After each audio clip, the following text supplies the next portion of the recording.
All right, we're here with head coach of the women's basketball, Stephen Harrel. Coach Harrel, how you doing? I'm doing great, man. Very happy to be here. Well, yeah, we're glad to finally be able to get you in here. Kind of break us down your season right now. You're 2-2. Mm-hmm. I don't want to say don't let the record, say who your team is, because you have a lot of freshmen. Right. 6 sophomores, and obviously not all 6 play. Right. So kind of break us down how your season's going so far. Right now, we are going through our freshman woes. Mm-hmm. One game we're good, a couple games we're bad, and then there's that game in between. So right now, as you can see, our record is 2-2. So mm-hmm. two times we actually played well, and then the other 2 times we just didn't play well at all. And the one time was against Connor State, and they're historically a good athletic program. Correct. They I thought they were going to be a lot better. Mm-hmm. But he actually has some freshmen as well. He has more sophomore than freshmen, but he plays his freshmen. So they kind of struggled scoring the ball against our zone, and so that kind of helped us out. But those other 2 losses that we had, man, we were in the games. I mean, as you can see, we lost by 1, and the other one we lost by 6 or 7. So. Yeah, 59-60 against Labette. Right. So we were in the game. It was just that, we couldn't score. Right. I mean, they just had, at Labette, they had a lid on it the first half. I mean, we got every shot that we could imagine that that you wanted, and we would just blow the layup. Wide open, we would just miss the shot. And the sad part was we shot about 27% the first half and was down 5 points. And there's no way you're supposed to be shooting that bad and still win the game. But we were. And going into the fourth quarter, I want to say we were down 11, and then we just decided, listen, either you're gonna strap up and play or you're not. And I mean, they battled back. We got up 2, and then we had a chance to go up 4 at the free throw line with like 1:30 left, and she missed both of them. And then after that, it just kind of tumbled down here. They hit a couple free throws, and then it was that old charge call that they called that to end the game. Yeah, to end the game. So I mean, let the players play. And that's all I screamed at the end. I mean, just let the players decide the game. Right. That's what people come to see. They ain't come to see you make no call with 0.5 seconds to go.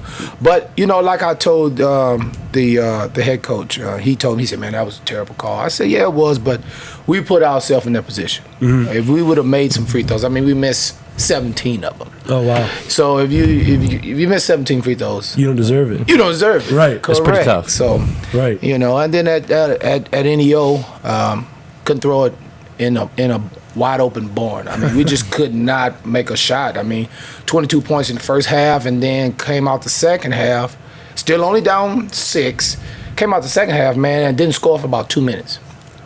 So a 2-minute drought. So those droughts have been killing us. But with all that being said, we're young. We're trying to get acclimated to the college playing field. Right. So you just got to continue to just understand it's a process, and we'll get there. How after games and droughts like that, the 2-minute droughts or whatever, how do you keep your freshmen not motivated, but how do you keep them their confidence up? How would you? Well, confidence is a very fickle thing right now for us. Right. I try not to holler as much. I'm doing more encouraging than I have done in the past. Right. So I'm in some new shoes right now. But they woosah. Yeah, they kick their own butt. And that's what I was telling my 2 shooters, the other night, 0 for 7, 0 for 8. And I said, the sad part is I can't even get to holler at you, because by the time you come off the floor, you are so low that if I holler at you, I might not get you back ever again. Right. So I have to tell them, woosah, tell them to calm down and just relax and just play the game. Like, you're going to miss shots. If you made every shot, you wouldn't be here. Right. So it's that confidence thing it's the one thing that's holding us back right now. Once we get some confidence, I think we got the pieces. I'm more athletic than last year. We can shoot it just as well. But we're just freshmen, and when they get down, it's just, that's it. Is having players that are tough on themselves like that, though, isn't that a better problem to solve than players who don't take it seriously enough, though? Would you rather have that? I guess so. It's just tough right now anyway. Yeah, it's just tough right now. But you're right. I think that you probably would want that because that means they care, Right. And they actually are out there trying. They're not just going through the motions, Taking it seriously. Right. And then they want to do well, not just for themselves, but they want to do well for their team, and they want to do well for me. So I guess I can take that. Right. It's like if they were too soft on themselves, you'd want them to be harder on themselves. Right. Because they're so hard, it's Yeah, the balance. it's a love-hate thing. It's definitely a love-hate thing. I guess it does take some fun out of being a head coach, so you don't get to yell as much. Oh, and yeah, that's why you get the head coaching job, right? I know, man. I've been waiting years just to yell at folks. And last year, I had a lot of sophomores, so I could just yell at them, and they just knew, like, hey, that's just him. He's gonna yell. Right. He's doing it for a reason. Kind of move on. These girls here, man, they're so. Young. Yeah, man, they're young, and I think I scared them to a certain extent. So everything I said is like. Oh, we gotta listen. Oh, we gotta listen. Oh, we gotta listen. So, Right. I have to, like I said, I have to know that line, when to cross it, when not to cross it. But this year is definitely gonna make me a better coach. I can tell you that. What's the biggest difference between year one of head coaching and year two? Expectation. When you come out and you was blessed to win 21 games. You kind of want to do that again, right? So when you look at your schedule and you're going, well, let me make sure I get a couple games over here, but you kind of want to make sure you prepare yourself for this 26 game haul that we're about to go into. Yeah. You kind of want to start off better than what you did last year, and we're actually one game better. Okay. Last year, going into the conference, we only played 3 games and we were 1-2. So this year we're 2-2. So when you look at it from that perspective, you go, hey, you're actually doing better than last year. So that's really the thing, man. You put so much pressure on yourself and so much expectation that you think, hey, that was a good start. You want to make sure you follow up. Of course. That's what we talk about the 26-game haul for the conference. And, I mean, like, I grew up in Florida. So, I mean, the basketball and baseball and all that stuff there, I was like, oh, you can't get any better than Florida. Right. When I moved to Kansas and I got into the Jayhawk Conference when I was coaching out in Pratt, I couldn't imagine how good the conference overall was in basketball, men's and women's, in football, baseball, soccer, all of that. And so kind of go through the difficulties of the Kansas Jayhawk from a women's basketball. Oh, man, listen, it's now that they've moved to this 26, man, one, you got to be ready the second week in November. There's no waiting till January or getting some easy games or allowing your team to get better or go through some stuff. It's like those first 4 games you got, you better get them in. You better try to get through everything that you can and see everything that you can, because that second week, it really counts. So that's the first thing, that pressure right there. And then every year, we have at least 2 to 3 teams that go to the national tournament that come right out of the Jayhawk.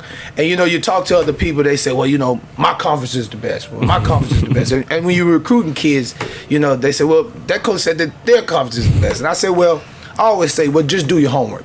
When you look back and you Google the Jayhawk, you'll see that in women's basketball, at least 2 schools go to the national tournament every year. Yep. At least 2 to 3 schools are ranked in the top 25 every year. There's not a lot of conferences that's doing that. So I think our body of work year in, year out kind of speaks for itself. And so having to compete against that early in your season and then having to deal with that from second week all the way to the end, I mean, it's either you're gonna be good or either you're gonna be bad. So it's just it's real tough, but I love it. I'd rather be in this type of environment than to be in an environment to where you're gonna win, games are boring, people don't want to come out and watch blowouts. They want to come out and watch good teams play each other. And so I think we get that in the Jayhawk on a nightly basis. Well, we're starting conference play, and it's for college basketball fans. I think Division I basketball starts this weekend. They're non-con.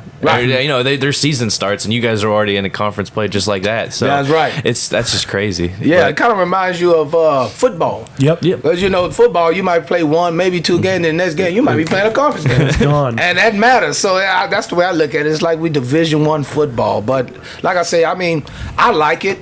I think because we're so good that if you can beat some of these teams in this conference, you can actually get ranked compared to other schools who are fighting. They might have won, might be 10-0, but where's your body of work? Who Right. have you played? So you might not never crack the top 25 because you ain't played nobody. Right. So every night you get a chance to play against somebody that's pretty good, and you get a chance to put your program where you want it to be. So I'm good with that. I mean, preseason, we had in our conference, we had 2 teams that were ranked top 25. Right. So again, strength of schedule and just our regular conference, without you having to go out and finding teams, we're playing some nationally ranked teams. Oh, no doubt, no doubt. And then when you throw in a NEO, who's normally ranked every year, they give you a chance at the beginning of every year to kind of knock somebody off if you can, and kind of work your way into that top 25. So when you add them in, and because they're only an hour up the road, it kind of sets yourself up. If you want to get ranked, you can do it. You can do it pretty fast. You gotta win some games. You just gotta win, man. But that's also got to be encouraging to you that your team wasn't making shots against NEO, and you still had a chance to beat them. For when the luck or the confidence, or however we want to put it, when that starts going your way, you're gonna be pretty solid. Man, listen, that's what I'm holding on to, and that's what I continue to tell them. I was telling them yesterday, I said, man, defensively, we look like some gurus, man. We holding folks to 55 points. I said, man, but if you're holding folks to 50, 55 points, you're supposed to win the game. Yep. And that's what I want them to understand, is like, you're doing half the battle. You just got to do the other part, and you'll win games. And not only will we win games, we will win games very convincingly. That team there, they only scored 56 points, and they're averaging 52 points, and they're ranked number 17 in the nation. Right. So if you just, I broke it down yesterday to them like this. I said, we had, I want to say it was 58 possessions where we went without scoring. One, we had like 15 to 20 more possessions than they had. So we had 15 to 20 more opportunities to score than they had. And we had 58 where we didn't do it. I said, well, you take out the threes because we shot 18, and then you take out maybe 6 jump shots. You're talking about 30 layups. Right. That if you would have made half of those, that's 30 points. And we blow them out of the water. And you blow them out the water. Right. So if you just would have made half of your layups, not all of them, just half of your layups, you win the game by 15, 20 points. So that's what I've been trying to show them. Like, listen, we're moving, we're just moving a little slow. So I understand it's a process. Coach understands that, but eventually, you just gotta make some shots. Right. That's just the way that goes. But that's the fun part of basketball, is the shooting part. So it's like, if they're willing to do all the hard work now, the potential, you got to be, it can be frustrating, I'm sure, in the moment, and you guys are coaches. I'm just the media guy. I'm over here. I don't know what I'm talking about. But it's one of those things of the fun part's coming up. Right. It's going to get there. And the fact that it's always nice to hear that freshmen are buying in and doing all the tough stuff early, because sometimes you never know. But it's that's just good to hear. Yeah, I think defensively, man, our scheme, because we're so long, because we're so fast, I think the way we scheme, it's very beneficial to our playing style. And I think we're going to trip some people up. We're going to be in some games that people think, oh, well, they only got 5'11" posts. Why are they in the game with a team that has 2 6'4"s? Right. But because our scheme is so good. And me and Coach Walker, we sit down and we scheme about everything. And we do a good job of putting, practice and game plans together. So we're right there, man. We just gotta keep grinding, keep building. But the main thing is, you hear people say all the time that defense wins championships. And I tell my kids that. I said, well, let me tell you something. You can have all the defense in the world. You can't make a shot. It doesn't matter. It don't matter. Right. And you can't tell me, that may have been back in the day, but you look at a team like Golden State who plays zero defense and they winning championships. Right. Right? Because they just figure, hey, I can put the ball in the hole a little bit more than you do. Right. We'll work that other stuff out later. Yeah. So, that's great on one end. You hear coaches say that, and I'm like, yeah, that's cool. But at the same time, you got to hit some shots. Score some points. Yeah. You can hold teams to 55, but you lose 54, 55, still lost. Right. You play good defensively, but you still got to make some shots. So that's where we at. We're right in that gray area right there in the middle. If we can just get some push. And, I told him, I said, both of our shooters can't be bad on the same night. Right. One of y'all got to say, all right, I ain't doing nothing. All right, I'm going to make sure you do something. Right. Both of y'all can't go over. Right. It just don't go like that. If both of y'all going over, we're in trouble. Yeah, we got to figure something out. That's a bad team effort. Yeah. Right, where you're both on the wrong page. Yeah. Just come on. Somebody's got to make some shots. You got to feed off each other. I said, y'all got to be like twins. When one's not feeling, the other one got to be feeling. There's got to be that telepathy thing going on. Right. And so we just haven't been having that. It's like both of them have been off when we lost each time. So trying to do some more stuff to get those girls open. I mean, Lucy, everybody knows who she is because of what she did last year, right? So her and Sky, right? So they know who these kids are, and that's why I say we've got to do a better job of them. We're putting in some things that's kind of going to get them open. But I said, Lucy, I mean, hell, you go to the bathroom, they going with you. Like, I'm looking at the NEO report, and all they talk about is Lucy. I said, well, we're just gonna make sure if we shut her down, then we'll win the game. And she went over and they won the game. So I guess he was right. I was thinking, well, way more than that. And we had some other girls step up and do some things. Just wasn't enough. Right. Just wasn't enough. So we just need more production out of everybody. Well, speaking about Sky Jasper and Lucy, Sky Jasper, she's your sophomore coming back. She was a postseason award winner last year for you. This year, she's leading the team with 13.3 points per game. And then also, she has a freshman that's playing right along with her, Naylon Smith. Naylon. Okay, Naylon Smith. She's second on the team with 11.5 points per game. How is it having Jasper as a leader and mentor to those younger girls and Lucy as well, you know, still being productive and kind of bringing them up, you know, their route the way that they came? I think they do a good job. Sky is not a vocal leader. She's more of a watch me work. Right. You know, I'm a lead by example. And sometimes, you know, those leaders are what you need, man. And better than somebody just talking it and not walking it. Right. So she's the type of girl that walks it, and she just says, you know, I'm going to do what I'm supposed to do. She's a kid that started for us in the first couple games, and I kind of took that away from her because I thought she was better coming off the bench. Right. And I must be a good coach because last game I didn't start her. She had 21 points. So, and she's just more comfortable. She told me that last year, and coming in, I'm like, well, no, you're a sophomore. I'm gonna need you to start, and she'll do whatever I ask her to do. She did it, but I kind of went back to it after the Lebec game, and I said, listen, we got to get more production out of you, so I'm not going to start you. It's not because you did anything wrong, but I want to make sure that I put you in the best position to be successful. And shoot, ever since she's been coming out the bench, she's been putting up at least 13 points a game, and right now she's leading us in scoring. So that's good. And then Naylon, I mean, is a kid that really she's a sleeper. When that kid decides that she wakes up one day and says, I'm pretty good, she gonna be really good. I mean, everybody sees it.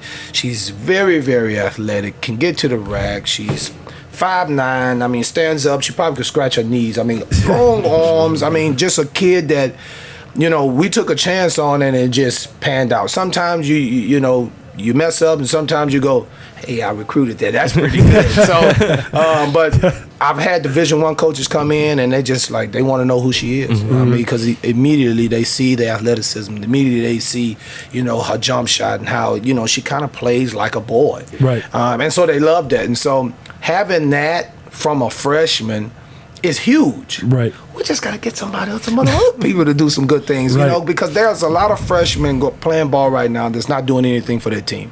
And in a coach's mind, they're thinking, well, next year, we just want to give her next. I mean, this kid is coming out, and she was leading us in scoring until Sky put up 21 last game. So we've getting that production from our, you know, our freshmen. We're starting to get production from our bench. We just need our everydays to be everydays. Right.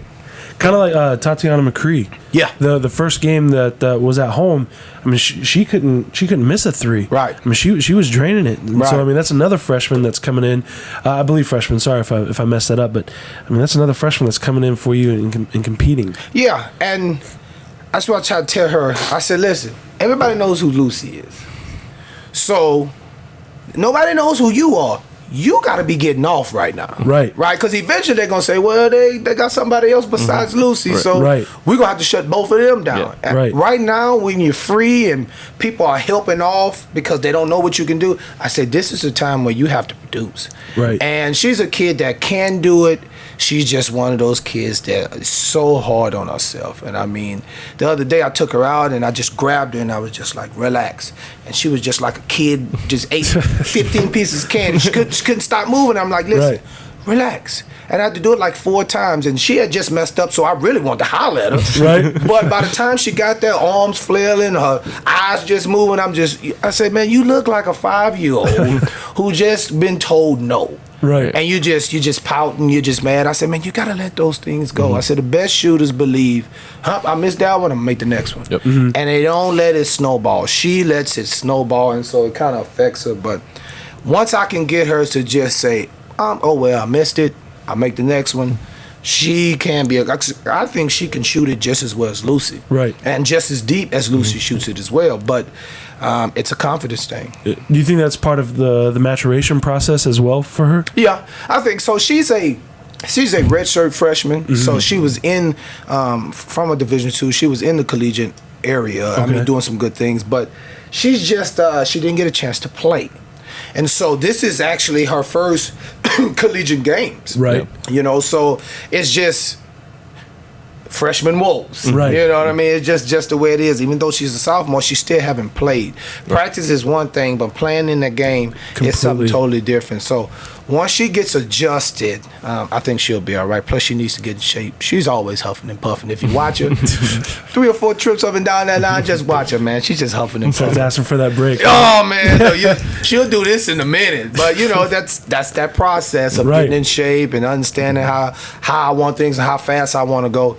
If you can't do it, then you need to be pulling your shirts. Right. But that's part of trust, and that's part of it's 4 games into the season. No doubt. Right. And so it seems like you're doing as much teaching as you're a coach. It's a learning process. Yeah, man. That's why I said after this year, man, I can be able to attack anything, man, because it's making me get off my softer side. I got more girly girls than usual. Right. You know, so it's just like I can't really just dig in on one of them. You know, they may cry or something, you know, Right. and then I feel bad Right. because I can't take that. If I'm yelling at a girl and she just breaks down crying, I mean, in mid-sentence, I'm just gonna let it go. Right. You know? I'm just gonna let it go. So I'm learning a whole bunch. Oh, sorry. You're good. I'm learning a whole bunch. That was my wife. I'm learning a whole bunch. So this year, I think Tamika. Right. I'm in the middle of something. But I think we'll be fine. We gotta adjust, and that's where we are. We're in the adjusting process. What's the biggest difference between? And this might be an easy question to answer. But what's the difference between coaching the men's basketball and the women's basketball? Well, because I did coach men's for 3 years. I think the difference is one, women run through a brick wall for you. Right. I mean, they're easily bought in. Guys, you got to prove to them that your stuff works, and then they kind of eventually get going. You know what I mean? Girls from day one, if they like you and they trust you, you can tell them, hey, the sky's purple. And they're like, hey, coach said the sky purple. Today the sky purple, you know. And they just give your all. And that's just women, period. You know, they love hard. When they trust you, they trust you. When they care about you, they do anything that they can for you. And I love that about women's basketball. And I think that's really the difference, how quickly they buy in and how they constantly give you all, especially, you know, if you're pounding them and you're pounding them. Guys may, you know, just, well, I don't like the way you talk to me. Girls do it, but they may not be verbal with it. They do it with their eyes, their body language. They're not really going to say nothing back. Right. You know, there's some that do that, but for the most part, they don't really do that. They kind of show it in other ways. Right. As with guys, you know, it could be it could turn into a tay-to-tay. So that's what I think is really the difference. And then, like I say, they just buy in, especially when you have so many new girls. And I've got 12 of them, but at the same time, they all believe that my stuff works. Right. And, you know, we're 2-2. It ain't like we 4-0. We're 2-2. And they still believe that, hey, what coach says is going to work. He understands it's a process. So they come and still work every day. It hasn't been no type of rebellion. It hasn't been no type of, well, I don't think this works. I don't think that works. I don't know why we're doing this. Every day they come to work. And, I mean, that's all you can ask for. Right. Going into the conference games, like we said, they're coming up. Your next game is Saturday against Allen County. What can you tell us a little bit about that game? That game is going to be basically who can get the most stops and make the most shots. Point blank. And ain't no X's and O's. It's just going to be basically, can we stop them enough, and can we go down and score when we stop them? At this point, they've played a couple teams that we've played, and they played Labette the other night, and I want to say they lost by 12. And, we only lost to Labette by 1, and we should have beat Labette, But they're a team that I think are very scrappy. They're tough. They're going to try to junk up the game. They're going to throw all kind of stuff at us. They're going to do some pressing, maybe some boxing ones. I don't know why they were doing boxing one, but they will probably just junk it up. They want to try to keep you off kilter as much as possible. So it's just going to be basically, can we apply our pressure in our press? Can we get some easy buckets to try to open up some things so when we're in the half court, we got some confidence? And then the other thing is, just got to make some free throws. That's really been the whole thing about us. I mean, if we get to the free throw line, I mean, we're probably averaging about 17 free throws a game, which is actually pretty good. And we've played, 2 on the road. So we just got to make some free throws, take care of the ball, and when we get some stops, make some shots. That's what it's about. Yes, sir. Yeah.